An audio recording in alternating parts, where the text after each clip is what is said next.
The breeze used to carry peace through my little patch of the world. Every morning began the same, coffee in one hand, leash in the other, Buddy trotting happily beside me. He wasn't just a dog. He was my shadow, my confidant, my only real companion after my wife passed. We'd picked him out together from a rescue shelter, a muddy little mutt with golden eyes and a tail that wagged like it had a motor. After she was gone, Buddy was the only heartbeat in the house that answered when I spoke out loud. We moved into a quiet HOA community on the edge of a wooded development, thinking it would offer structure and safety. For a while it did. The lawns were trimmed, the paths were clean, and everything had that postcard-perfect stillness. But the postcard began to burn at the edges the day Karen showed up. Clipboard in hand, lips pursed like a bitter lemon, she knocked on my door and said my hedges were 1.2 inches too high. That's how it started. Petty, precise, predictable. And each week, she escalated, from hedge violations to garden gnome placement, to Buddy's barking. It didn't matter that he only barked when kids ran by or squirrels dared trespass. Karen made it clear. She saw Buddy not as family, but as a nuisance. And to people like her, order mattered more than life. I didn't realize just how true that was until the day it all shattered. It was a Sunday afternoon, warm but breezy, with a sky so clear it looked painted. Buddy and I walked down to the community pond like we always did. The HOA had just installed a brand new fountain in the center, one of those fancy tiered ones that looked more for show than purpose. Buddy loved the pond. He'd sniff at the grass, roll in the dirt, then sit at the water's edge like he was watching for something only he could see. That day was no different, except Karen was watching us. She stood across the street with that clipboard again, making notes, pretending to care about standards. I ignored her. I had no energy left for her pettiness. I let Buddy off the leash for a moment, just a moment, to roll in the sunlit grass under the willow tree. He was barely 10 feet from me. That's when I heard the surge, the mechanical hum of the new fountain turning on full blast, water exploding into the air like a geyser. And Buddy, startled, excited, confused, darted closer. Then slipped. It happened so fast, I didn't even register it until I heard the splash and saw him struggling in the deep middle ring of the pond. I jumped in, clothes and all, but I was too slow. The current from the fountain was too strong, the basin too steep. By the time I reached him, he was gone. Still. Quiet. My world went silent in an instant. On the shore, Karen stood there. Smiling. Not a smirk. Not a joke. She actually looked satisfied. And when I screamed for help, she walked away, clipboard tucked under her arm like it was just another box checked off. I sat on the grass with Buddy's soaked body in my arms, my chest heaving, throat raw from screaming. Neighbors gathered, some shocked, some confused. Karen returned, smugly dangling a rolled-up citation. "This is why we have leash rules," she said coldly. "Your negligence caused this." I looked up at her through burning eyes. There was no apology, no sympathy, just another rule, another technicality. It was the kind of cruelty that doesn't shout, it just sharpens itself into policy. I buried Buddy under the oak tree in my backyard that night, wrapping him in the flannel blanket my wife had made. I didn't sleep. Couldn't. I kept hearing the splash. Kept seeing Karen's face. My grief mutated into something else, something older, deeper, heavier. I realized then that I wasn't just mourning my dog. I was mourning the way people had stopped seeing life as precious, how rules had replaced compassion. I sat at the dining table, surrounded by silence, and wrote out every memory I had of Buddy. His favorite toy. His habit of licking my boots. The way he used to nudge my hand when he knew I was feeling low. That night, I promised him something. I wouldn't let this end with a shrug. I wouldn't let a clipboard carry more weight than a living soul. What I didn't know was that help was already on the way. Help that would come from a name I never expected to see in my mailbox. The envelope was thick. Heavy. No return address. I opened it with the kind of caution you use when handling something sacred or dangerous. Inside was a letter, typed in large font with bold words at the top. Asterisk, I've been watching. I've got your back. Asterisk, my first thought was spam. Junk mail. But then I saw the name at the bottom, Donald. A last name I knew too well. Trump. My hands went cold. I laughed. Actually laughed, thinking it had to be a joke. But attached to the letter were documents, birth certificates, family records, and a photo I'd never seen before. My mother, younger, smiling, standing next to a man I recognized instantly, Fred Trump. My mother had told me years ago that she'd had a complicated past, that there were things I didn't need to know. I had assumed that meant heartbreak, maybe scandal. I never imagined it meant I shared blood with the most controversial figure in America. And yet, it was all there in black and white. The inheritance paperwork, the sealed court documents, a note scribbled at the bottom. Call me if you need backup. I mean it. I stared at the phone number for hours before dialing. A voice answered, low and familiar. You're my brother. We protect our own. In that moment, everything I thought I knew about power, about connection, about what family could be, shattered and reshaped. This wasn't just about a pond anymore, or a fountain, or even Karen. This was about standing up when the world told you to sit down. And I had just gained a very unexpected ally. I didn't ask for vengeance. I asked for justice. And to my surprise, he listened. Over the next few days, calls were made. Attorneys reached out. Investigators began pulling HOA records. Suddenly, Karen wasn't so smug. Her little clipboard empire began to shake. Anonymous complaints surfaced from other residents, ones too afraid to speak until now. Stories of fines for garden colors, for porch flags, for having one too many lawn gnomes. One woman had been cited for excessive wind chimes. Another for feeding squirrels. And there, nestled among the pile, were reports from 2 years prior about Karen's unauthorized modifications to the pond fountain. She had ordered it to be installed without proper runoff channels, against the recommendation of city engineers. But because she used HOA funds and labeled it a beautification project, no one questioned it. Until now, my brother's team quietly contacted local media. A journalist took interest. Soon, the headlines followed. Asterisk, dog dies after HOA president activates unapproved water feature. Asterisk, Karen was no longer a rule keeper. She was a villain. And me? I was no longer a grieving dog owner. I was the man who dared to fight back, and brought some serious family with him. For the first time in months, I stood taller. Not because of politics, but because I wasn't alone anymore.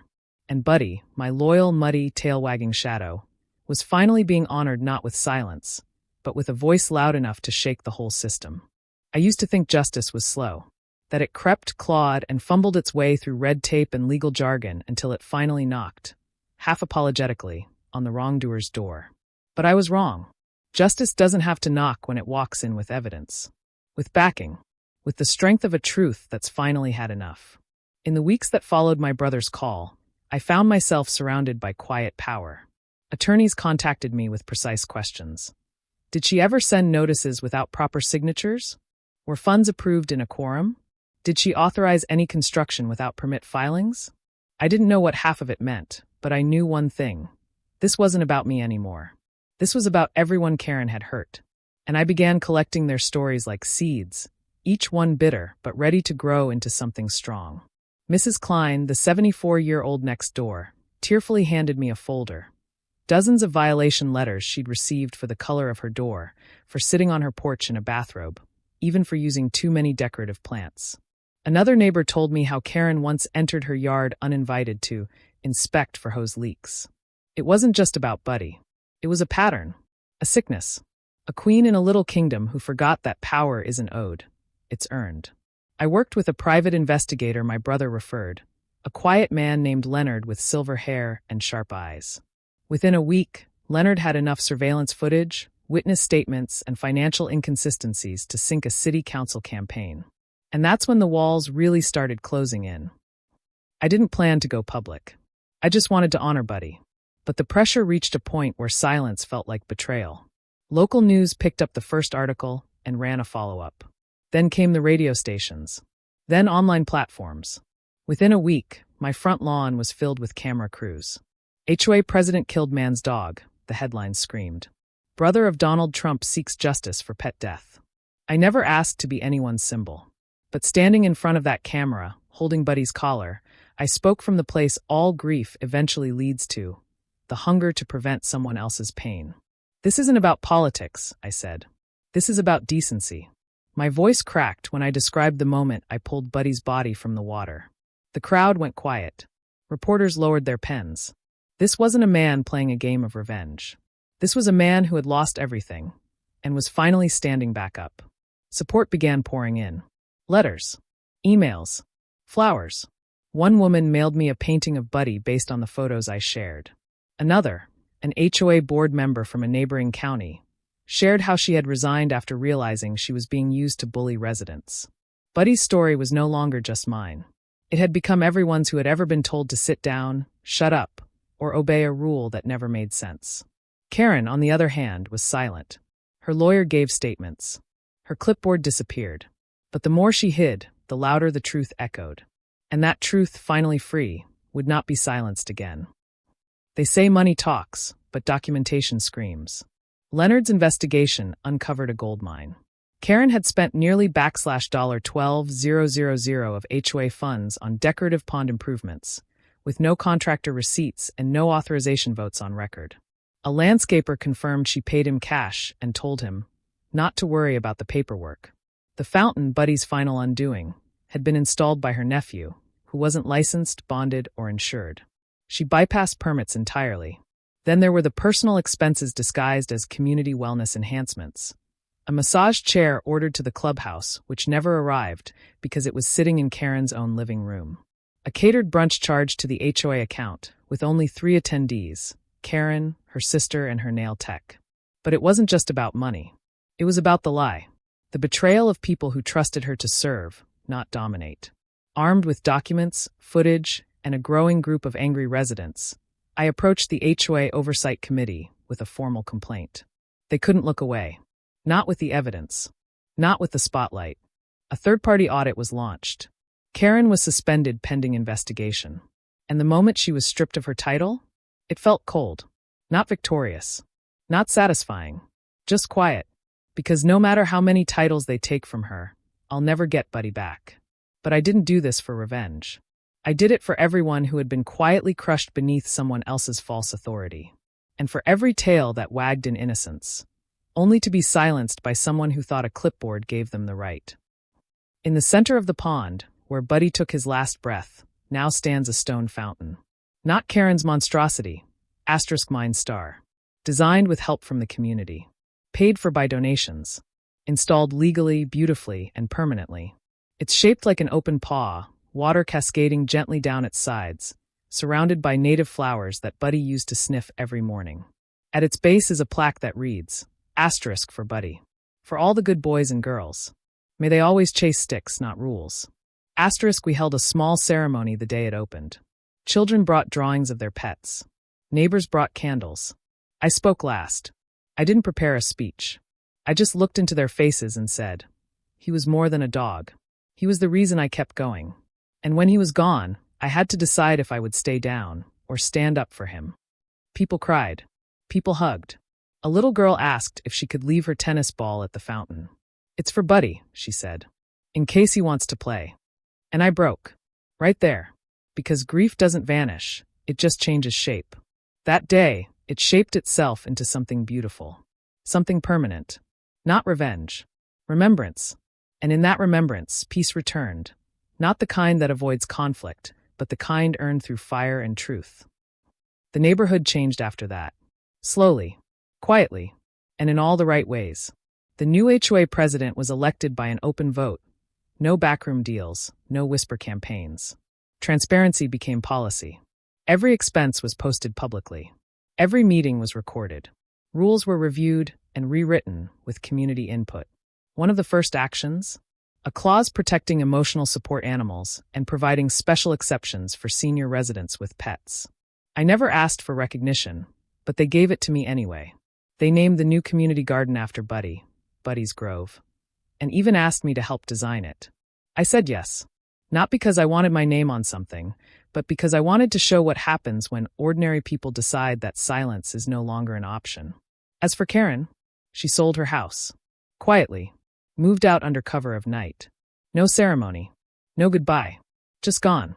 Her clipboard, her rules, her reign. Reduced to a bitter memory and a cautionary tale.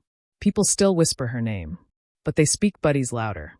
His story lives on in wind chimes, in paw prints etched in stone, in the laughter of children who now feel safe again walking their dogs without fear of fines. I still visit the fountain every morning. I sit on the bench beneath the willow tree and talk to him. Not because I expect an answer, but because love like that never really leaves. And when the breeze brushes past and the fountain glitters in the morning. The world didn't change overnight, but people did. I noticed it in small ways. The way neighbors started making eye contact again. The way some of the quietest voices began asking bold questions during community meetings. Why did we allow one person to control us for so long? Someone asked aloud at the next open forum. There wasn't a clear answer. There never is when fear is involved. But what followed was something rare, an awakening. I watched as people began holding clipboards of their own, not to police others, but to hold power accountable. They wanted answers about money, about rules, about how things had gotten so far off track. A retired accountant volunteered to review years of HOA finances. A mother of 3 offered to redesign the newsletter to include community feedback. And perhaps most powerfully, a teenage boy, barely 17, stood up in a town hall and said, "I used to think my dog might be taken away if he barked too loud. I don't think that anymore." That struck me deeper than any headline ever could, because it meant we weren't just fixing policies, we were healing trust. One day, I found a letter slipped under my door. No name, just a simple note that read, asterisk, I was scared of her too. Thank you for showing me I didn't have to be. Asterisk, that letter now sits beside Buddy's photo on my mantle. A reminder that even when justice starts with grief, it doesn't have to end in bitterness. It can end in courage. Eventually, accountability came knocking not just on the HOA's door, but Karen's. The audit uncovered misuse of community funds going back nearly 6 years. Checks written to fake vendors. Contracts awarded to relatives. Maintenance fees that were never applied to actual repairs. Her crimes weren't just petty, they were federal.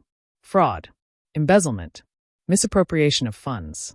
The state attorney's office launched a formal investigation, and Karen, once the unshakable tyrant of our neighborhood, was now answering questions under oath. The irony wasn't lost on me. The woman who fined me for planting unauthorized marigolds was now facing real consequences for financial theft. When I was asked to testify, I felt a strange calm wash over me. I didn't raise my voice. I didn't gloat. I simply spoke the truth. She didn't just break laws, I told the court. She broke trust. She used fear to build a little kingdom. And my dog, my family, paid the price for that. The courtroom was silent. I could feel every word land. And in that moment, I knew that this story wasn't just about Buddy anymore. It was about every person who had ever been dismissed, every neighbor who'd ever been silenced, every voice that had been shamed into submission. Karen was found guilty on multiple counts. She lost her home, lost her title, lost the clipboard she'd once wielded like a weapon. Justice didn't roar. It whispered. But it whispered in a way that echoed across every lawn, every sidewalk, every bark echoing into the distance without fear of punishment. But justice without growth is only half the journey. That's why I started the Buddy Foundation.